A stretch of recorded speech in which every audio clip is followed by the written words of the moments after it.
যেদিন 25শে মার্চের কালো রাত্রিতে পাকিস্তান বাহিনী বাংলাদেশের নিরীহ নিরস্ত্র বাঙালির উপর আক্রমণ করে হত্যাযজ্ঞ চালু করেছিল, সেই দিনই তাজউদ্দিন সাহেবই গিয়েছিলেন শেখ মুজিব সাহেবকে বলতে যে চলেন ভাই আমরা চলে যাই, আমাদেরকে যদি কিছু হয়ে যায় তাহলে নেতৃত্ব শূন্য হয়ে যাবে দেশ। বলছে তোমরা যাও, আমি এখানে আসি। আবার তারা বলে চলেন যাই, না তো দেশের নেতৃত্ব দিবে কে? বলছেন অর্ডার, তোমরা যাও। তার সাথে আমিনুল ইসলাম সাহেব ছিলেন, ব্যাস আমিনুল ইসলাম সাহেব। এগুলো ইতিহাসগুলো পড়বেন। স্বাধীনতার যে চেতনা নিয়ে আমরা মুক্তিযুদ্ধে অংশগ্রহণ করে দেশ স্বাধীন করেছিলাম, সেই চেতনা কি স্বাধীনতার পরবর্তী সরকার রক্ষা করেছিল?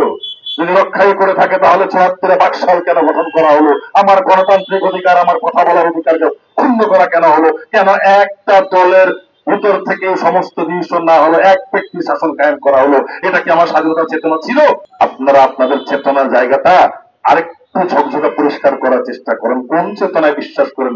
তাহলে কি আমি বুঝবো আপনি স্বৈরাচারী ফ্যাসিস্ট চেতনায় বিশ্বাস? তাহলে কি আমি